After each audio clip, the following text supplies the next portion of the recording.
Live from Crawford Studios. It's CC and NJ Guy. How's it going? Good. How's everyone doing? It's good. Good. We got a special guest with us tonight. We have Zoë Rhulen on with us. Hi. Zoe, how are you, Cool. Zoe? Good. Hey. So, Zoe, you're a playwright with a bachelor's from Fine Arts and Dramatic Writing from NYU. Yep, that's right. That's right. Tisch School of Arts. The past summer, Dirt won the Princess Grace Award in Playwriting. Very cool. What is that, by the Yes. way? If you don't mind me asking.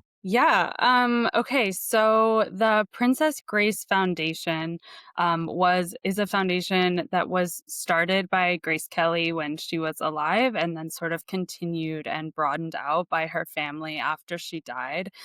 Basically, when she died, her family found that she was sponsoring all of these young up and coming artists and sort of helping them get their start. And so after she passed away so tragically, her family decided to continue her legacy by starting a foundation in her name that does exactly that, that provides support to emerging artists. So now it's grown immensely. It's a huge foundation that supports, more than 30 artists every year. And so they support artists in theater, film, and dance. I applied through New Dramatists for the Princess Grace Fellowship and was accepted. And so I was the playwright honored by the Princess Grace Foundation this year. And Dirt is the play that got me the fellowship and won the award. That's awesome. And that's going to be starting in January 31st all the way through the 8th of February. Yeah, that's right. Yeah. So we're gearing up. We've got about 2 weeks to go till opening. Nice, nice. So can you give us a little insight on how, well, let me ask you this real quick before we get into the story, the play. Was this something that you were always interested in doing from from when you were younger, or was it something that just popped up and you were like, hey, you know what, this interests me and I want to go ahead and get into that? So I was always in the arts. I was always like an artistic kid, but I didn't know what I wanted to do always. Like when I was really young, I did a lot of visual art, and then I used to sing. And there's this art school in Denver, Colorado. It's a middle school, high school called Denver School of the Arts. So when my family and I moved to Colorado, I auditioned to go there and I got in. It's a magnet school, so it's a public school, but magnet school with an arts focus. So you had to audition for a particular major. There were 10 of them. And then you spent sort of like the first half of your day doing academics and the second half of your day doing whatever your art was. So I got in there for vocal music and started doing that in 6th grade. And then my junior year of high school, I actually changed majors. I re-auditioned for theater because I looked at the theater kids and I was like, they're getting a better education than we are. They're getting to do like way more stuff. They were doing directing and Shakespeare and trapeze and like, sound design and all this other stuff. And we were just singing in a choir for 90 minutes every day. And so I was like, I want to do what they're Sounds like doing. they were having fun. Yeah. And learning like so many things. So I auditioned, got into theater, and was doing acting. And then a friend of mine had done this youth playwriting program through a theater in Denver called Curious. And they recommended that I apply for the program. And I did, and I got in. And so then that's how I started writing Wow. plays. Yeah, it's a super cool program. It unfortunately doesn't exist anymore. Dee Covington used to be the education director at Curious Theater. And when she left the theater, the program sort of dissolved. But I hope that they bring it back because it's an amazing, amazing program. Basically what they do, they give up all of their rehearsal space, Curious does, for the month of July to writers between the ages of 15 and 21. And on the first day, a professional playwright comes in and lectures about beginnings. In the middle of the month, a professional playwright comes in and lectures about middles. And then at the end, a professional playwright comes in and lectures about endings. And then over the course of that month, you write a one-act play. And at the end of the month, it gets what we call a scripted hand reading. So the actors have the scripts in front of them, but they're not. So they're acting, but they're holding their scripts. They're not off book. Almost like a table read almost. Yeah, but they have blocking. So they're like moving around and doing stuff. They have the script in front of them because they're not memorized. But you get one of those with their Curious's professional actors and Curious's professional directors. So it's an amazing, amazing program. And So I started doing that. I was 16 the summer that I did it for the first time, which was just amazing to get to work with professional Yeah. actors and professional directors when you're that young. So That is pretty that's how cool. I Did you meet started. anybody famous? Anybody good? Yeah, well, so the funny thing is like playwrights aren't really famous, right? There's kind of no such thing as a famous playwright, right? If I ask you guys, Gotcha. besides me, can you name another one? No, probably not. Right? Probably not. Like Exactly. Shakespeare probably is like the only Yeah, one. probably. But to But me, yes, yeah. they're famous, right? Like Christopher Right. Diaz was one of the playwrights. Lloyd Suh was one of the playwrights, and to me, they're famous. They're a big deal. But most people have never heard of them. So like if playwriters aren't well known, but their plays are well known, so it's kind of like your name is attached to the play, but people, I guess, know the play more than the playwriter. So it's got to be like an interesting like kind of world to be in, because it's like, oh, everybody knows the play, but they don't really know the name maybe associated with it. Like, is it like that kind of thing? Yeah, well, so I guess it sort of depends, right? So in the community, in the theater community of playwrights and Yeah, anyone people know who, each other. yeah, Yeah, we know right. we know each other, and definitely there are playwrights that I would consider famous, and it would be freaking out if I met them. Right. But yeah, like for the general public, right? Everybody's heard of Hamilton, but like, could you have told me that it was Lin-Manuel Miranda who made it? Maybe, maybe not. Like, he's one of the ones who some people know. So it's just kind of a funny, Yeah. it's kind of a I funny would know him more by thing. face. Like I would know, hey, that's the guy who did Actually, Hamilton. the reason I know him is because he was on Curb Your Enthusiasm. But Oh, Well, all there right. you go. Yeah. No, totally. And that happens too, right? Like playwrights who pivot into TV and film, they're way better known. So this play Dirt, can you give us a little? This is what I got when I looked it up. So the story revolves primarily around a small group of interconnected characters dealing with an aftermath of death and trauma and loss. Rather than processing the pain directly, the characters often deflect, lash out, and joke, intellectualize, and retreat into isolation. Is that kind of on money, or that's That's close or no? really interesting. It's like a psychological examination of the play, right? Like, Right. I would never say that that's what the play is about, but that's Okay. super fascinating that that's what comes up. Like, that's really interesting and actually Yeah, great, I have great to be to honest, I know. AI'd it because like I told you on the phone when we were talking, reading the script was difficult to kind of follow it, Totally. So I was like, all right, I'm going to put this through AI and see what it comes up with. Yeah, And, yeah. synopsis. Yeah. yeah, and give me a synopsis of what's going on. So how did you come up with the play? So the way that I talk about it, what I say that it's about, like, so for example, I think it's really interesting because that's basically like a psychological analysis of what's going on in the play. But if I were to say, what is it about? What's the plot? It's magical.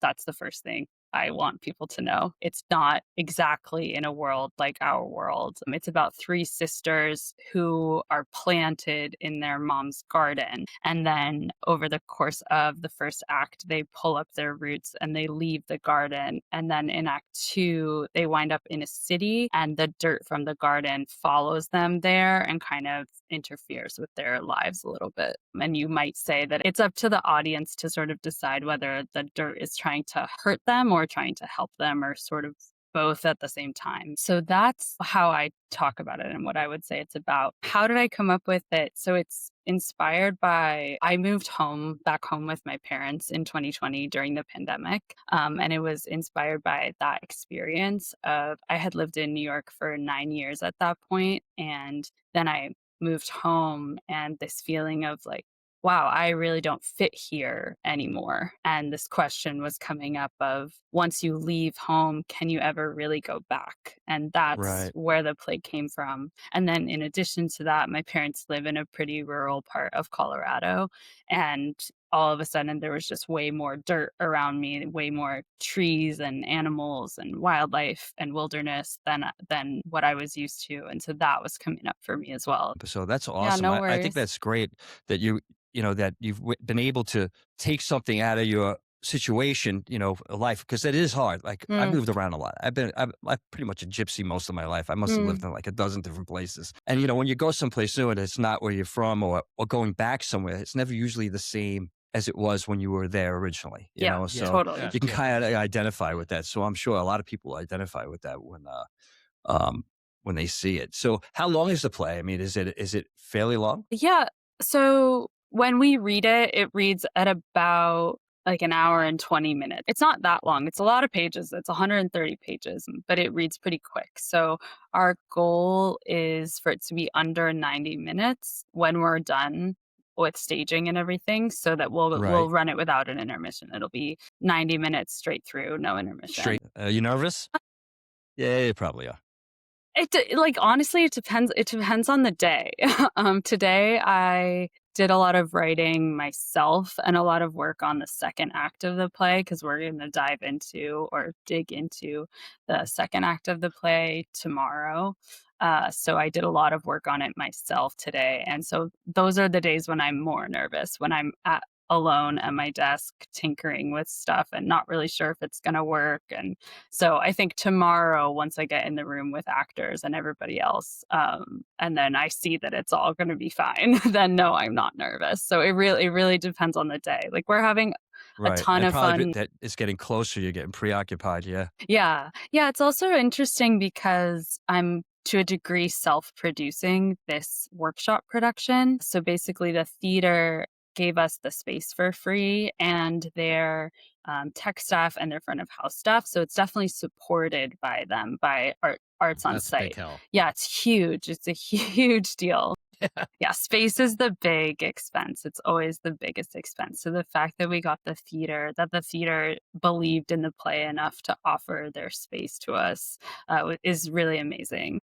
That is pretty cool. Not for Yeah, nothing. That's because, like, where would you come up with the funds if you weren't able to do that, right? I mean, you would have to yeah. raise it somehow, but you didn't need to do that. So that's really awesome. Yeah, so we did do a crowdfunder because we're gonna basically, I fundraised essentially for everything else to pay the Okay. actors and Right. costumes and set and all of that. It's great that Arts on Site is going to support us doing the production, but we're a little bit sort of co-producing it with them. So I'm wearing many hats. I'm the playwright and I'm trying to do edits and make sure I'm happy with the play, but then I'm also looking at marketing and looking at ticket sales and all of these other things. So I feel a little bit like an octopus. I'm sort of juggling a lot of things right now. But Well, that's good though, because you're multitasking. Are you going to be in it as well? Are you in the play as well, or no? no, I don't act anymore. Thankfully, I feel like it would be way too much to act and have written the play at the same time. I know there are people who do it, but I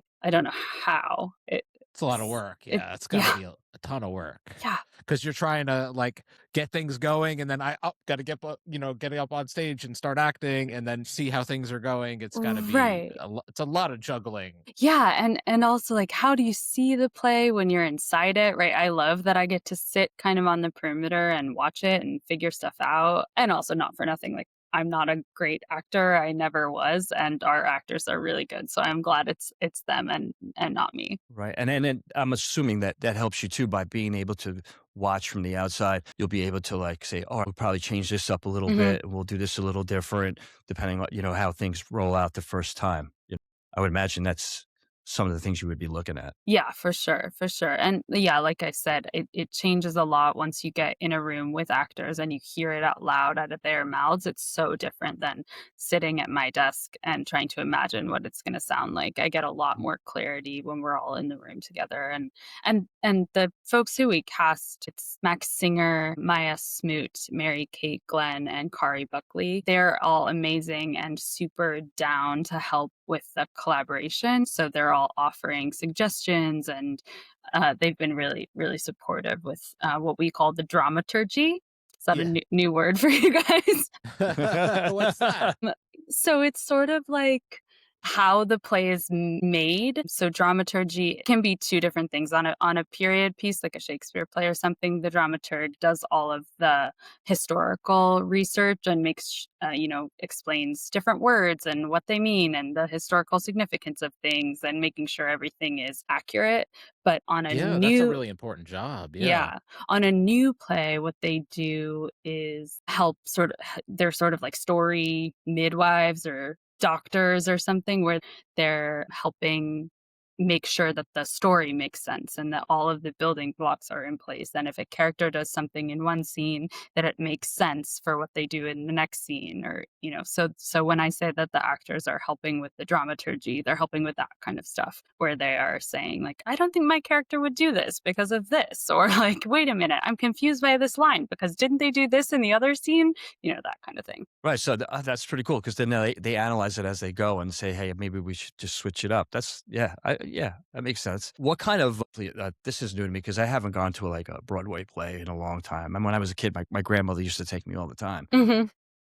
What kind of sets are you going to have? Is there a lot of, is this just like a fantasy type setting? Yeah, I would say that. I'd say fantasy is a good way to think about it. Yes. So this is where it comes into play that we're calling it a workshop production, because we're kind of trying to do sort of like a sketch of what it would be. We keep talking about, in the Broadway version of the play, we would do it like this, because it does take place in a garden. So in an ideal version, these three women would be in a pit of dirt, but we don't have the budget to be able to do that, let alone the cleanup, which would be required at this theater to reset it for the folks coming in after us.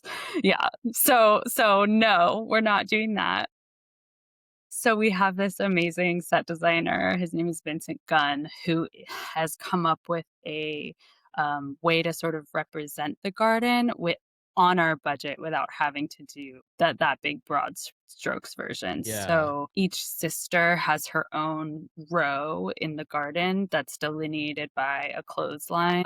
And so it's basically like a wooden garden box that has 3 clotheslines, and the clotheslines have fabric hung on it that's going to get treated to look like, plants and moss and that kind of stuff.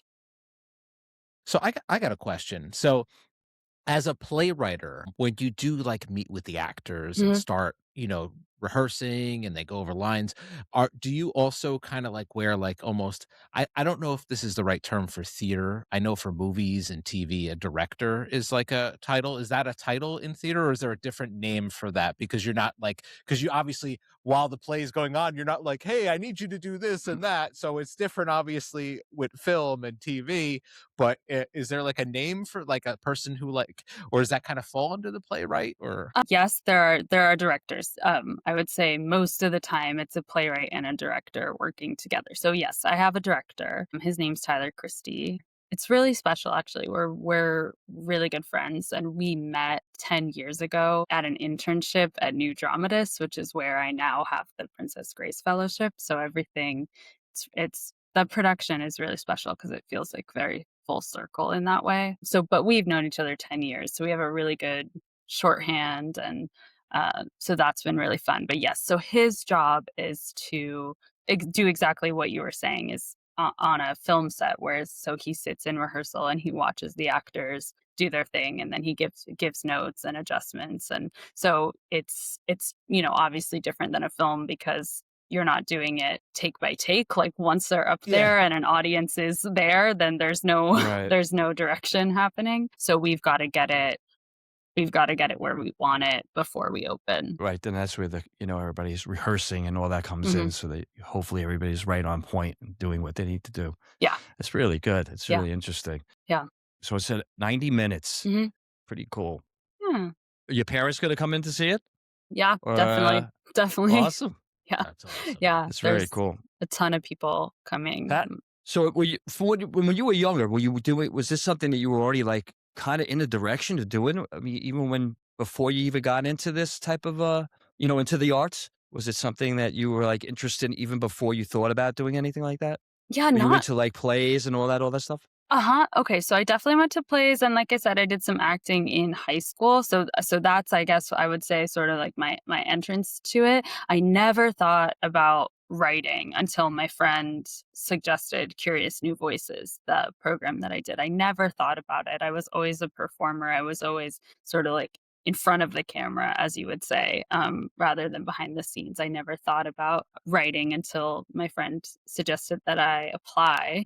And you had to write a 1-act play to apply for the program. So I remember I wrote my first play in the back of my parents' car on my way to my grandparents for Christmas. I like wrote a one act in the back of my dad's Suburban, and it got me into the program. But then even after I had done the program for a couple of years, I still thought I was going to do acting. I auditioned for acting schools for undergrad, and then I went to the new school for my first year here in New York, and all freshmen at the new school in the liberal arts program are undeclared. So I was thinking that I was going to do playwriting and acting at the new school. And then I decided I wanted to transfer schools. And even then, I auditioned for acting programs. And it wasn't until I had my audition at Boston University for the acting program. As a transfer student, you're allowed to bring supplementary materials. So I brought my playwriting portfolio. And the man who was auditioning me is looking through my portfolio, and he goes, "What's your biggest weakness as an actor?" And I was like, "Oh, it's my head. It gets in my way." And he was like, "Yeah, it does. But in your writing, it doesn't. So why are you doing this when your heart is so clearly in something else?" And that was a big wake up call for me. I was staying with a friend at the time, and she called me and was like, "How was your audition?" I was like, "It's the best audition I've ever had. I'm not getting in." But it was able to give you Great advice. Yeah, that was Yeah. awesome advice. That's, that's like one of those, as they say, like a blessing in disguise. Seriously, I know. Because otherwise you'd be trying to act, and like you said, it would maybe not pan out the same way, and where writing like flourished. So that's awesome. Totally. It's just funny how certain things open different doors, that somebody sees something else in you that you wouldn't normally be thinking about for yourself, right? That's awesome. Yeah. That it worked out that way for you. Yeah. I wish I knew who he was and I could say thank you, because I've no idea who he was, and he really like changed the trajectory of my life. It's cool when you have people in your life, whether it's a school teacher or somebody, that changes you, gives you a direction to go in. And you're like, yeah, I'm not sure, and then you wind up doing it and you're like, oh, I never even thought of that, Because sometimes it takes someone else to see something Yeah. that you don't see yourself, Right. And then someone else sees you go, oh, you know what? You're right. And then before you know it, you take off, It's true, because we're kind of like our own worst enemy. You think, I know I am. I'm too much in my head, like we overthink things, right? When you think about it.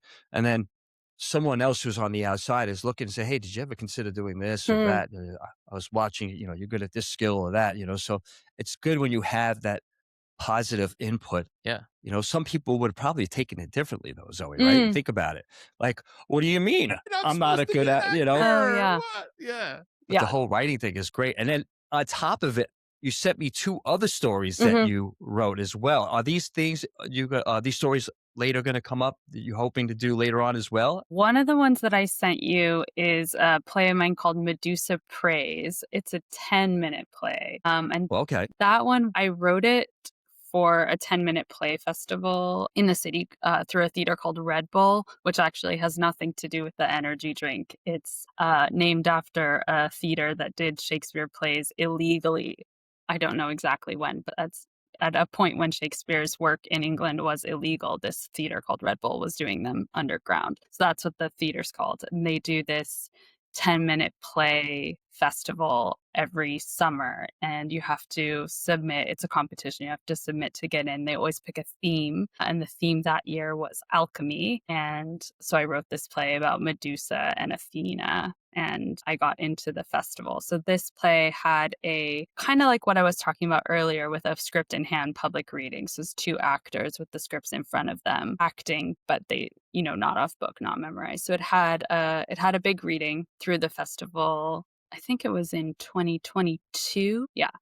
And it's actually going to be published. I think I'm allowed to say that. It's going to be published in an anthology of the Red Bull plays. So that's coming. Oh, is it just one 10-minute play, or is it just whoever wins, or is it just or are there other people along with you who do their other 10-minute plays as well? For the festival, I think there's like 6 or 8. So basically they pick 2 more well-known playwrights, and they write a 10-minute play on the theme, and then 6 of the winners also get their 10-minute play stage. So it becomes kind of an evening length piece of theater when you string them all together. Can you give us a little insight of what it's about? Yeah, sure.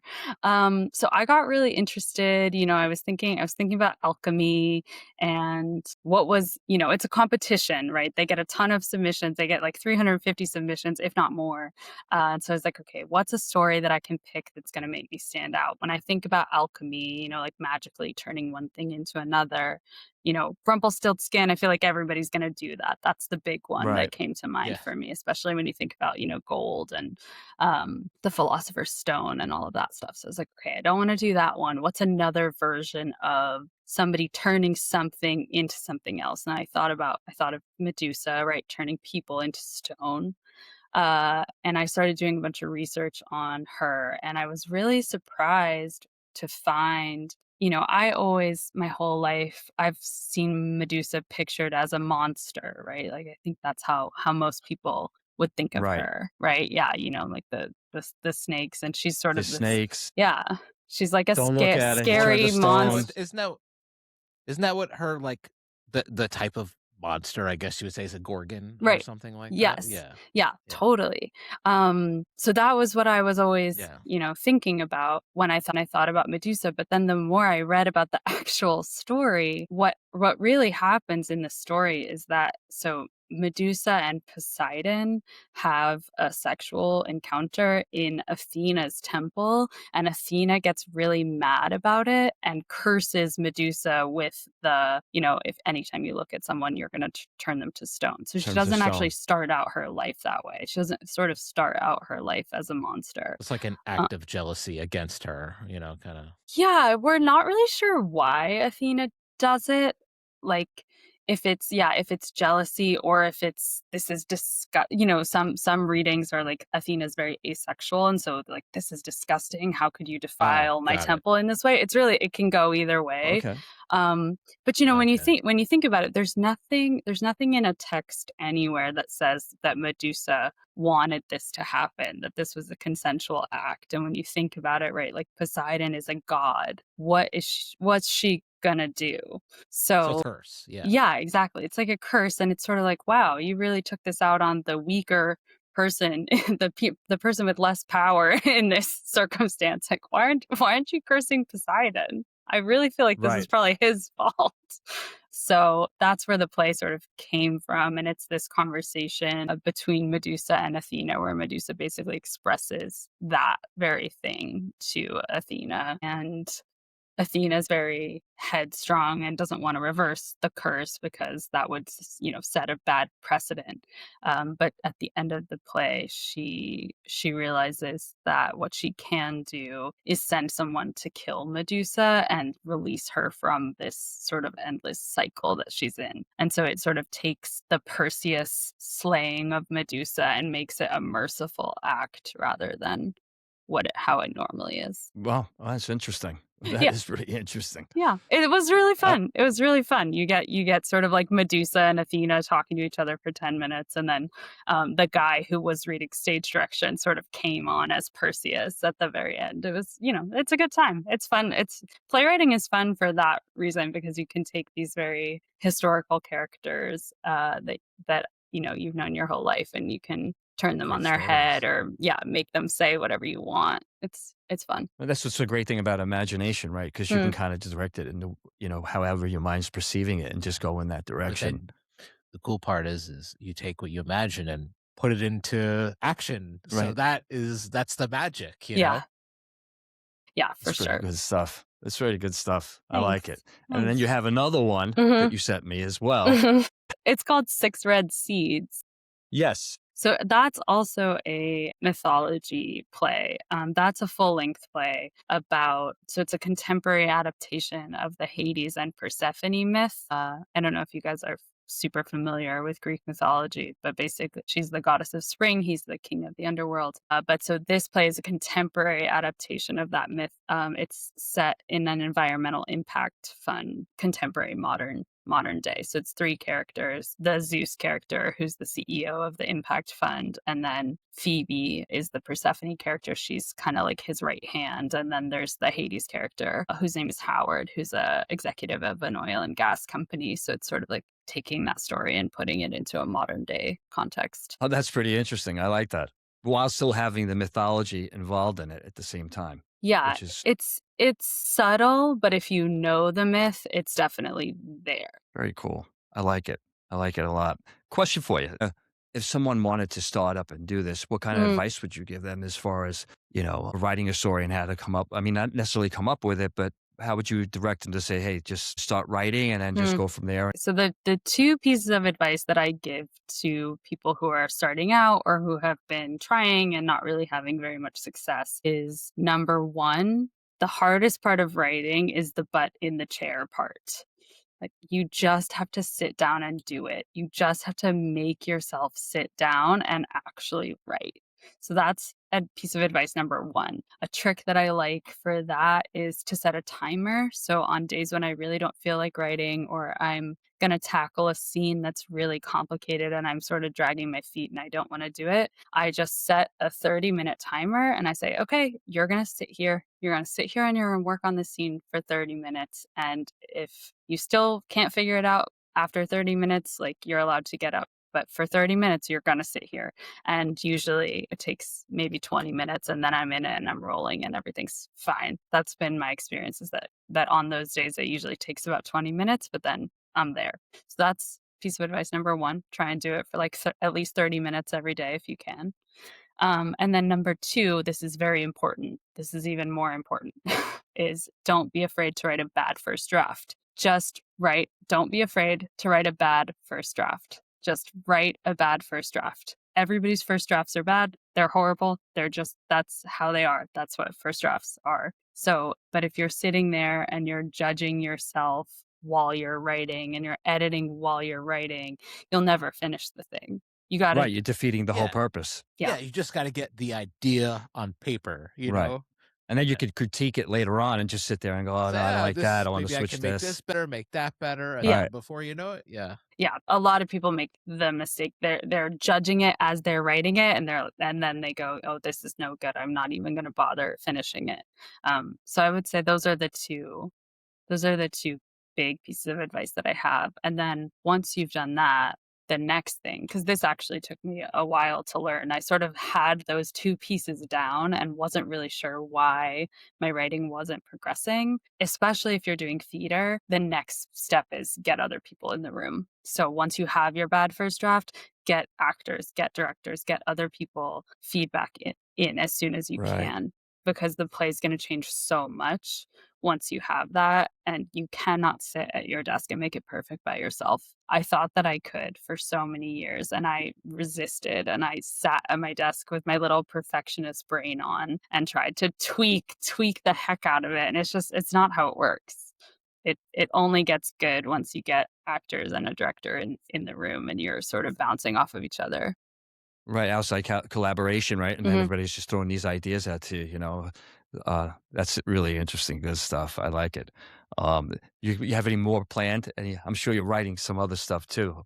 I'm sure these are not the only three that, that you shared with me. I mean, I'm sure there's a lot more that you got going on. Yeah, so I have to. So I have the New Dramatist Princess Grace Fellowship, and that finishes end of May, beginning of June. So I'm going to use the fellowship to write a new play, and the reading date for that is already scheduled. It's May 12th. So I have to write a new play by May 12th. I don't have a choice. Have you started yet? It doesn't sound like you started yet. I have started, and I Oh, know okay. I know what it is. So the play is going to be about Picasso. It's going to be about Pablo Picasso and his relationship with Marie-Thérèse Walter, who is a young woman who he was involved with. She was 17 when they started seeing each other. She was 17, he was 45. So it's about that dynamic, but she's one of his Right. she's in so many of his paintings. She's one of his primary muses, and so the relationship is really interesting to me. But then also, when you look at his work from that period, he's like obsessed with the Minotaur, which is another mythological figure. I'm really into Greek mythology, if you can't tell. I love myths and magic and monsters. Like all of that is really my thing. Yeah, we're sort of simpatico in that way. That's a little super bit, cool. a little bit of a geek in you, right? So Yeah, we're Oh, the same way too. Definitely. Yeah, we love that stuff. So Yeah. yeah, continue. I'm Yeah, sorry. no. I think I'm glad to be here. It feels sort of in alignment. So yeah, so the Minotaur, right, is this figure from Greek mythology. It's, a man with the head of a bull, and he's an abomination and imprisoned in a labyrinth for his whole existence. And every 7 years, a youth from Athens gets sacrificed to the Minotaur, and the Minotaur eats them, theoretically. So a lot of the paintings of Picasso's from the years when he's with Marie-Thérèse and after, actually, he paints himself as the Minotaur. He does drawings of himself as the Minotaur with Marie. So I'm very curious about that, and if he felt like he was Wonder what he thinks about it. right. I know. It's like, Yeah. does he think that does he feel like he's a monster? Is that what's going on in that? So that's sort of what the play is going to be. Is the first act is the Minotaur and one of the women who gets sacrificed to him. The second act is going to be Picasso and Marie. And then the third act is going to be an art history professor and his student. So sort of examining the dynamic, but putting it again in present day. Very cool. It's like he's got his own demons and he's expressing it Yeah, in his paintings. totally. You know? Yeah. Yeah, he must maybe perceived himself as like a bad person or something like. Well, maybe because he was dating someone who was so much younger than him. Yeah, Just kidding, that's of course. probably maybe. I feel like Picasso isn't super long ago, right? He was It's like 1920. Yeah, this relationship is 1930s, but yeah. Yeah. Okay. No, I was gonna say if it was like, because I forget Picasso is more recent. I'm thinking I'm getting Right. confused with other artists that are like much older, Mhm. and I was like, oh, maybe back then more socially acceptable, I mean, it definitely was. or maybe that's not the right wording, but you know what I mean. No. No, I Yeah, I like- agree. No, I think it definitely was at that time. Yeah. But he probably still, for some reason, perceived himself. I wonder why he perceived himself like I mean, that. he's- That's such an interesting take. He says Yeah, some no, really fucked up things. Like, am I allowed to curse? I don't know. No, we curse all the time on this. Yeah, no, podcast. we curse on here. Don't worry. But, I'm reading this autobiography by another woman who he was involved with. My French is terrible, so her first name is Francois, and the last name is, I think, Guillot. She's also a painter. Anyway, the book it's called My Life with Picasso, and it's so interesting because she has a ton of reverence for him and his work, and she speaks really positively about him. And then in the next breath, he's saying really horrible things about women, and you're sort of like, oh my goodness.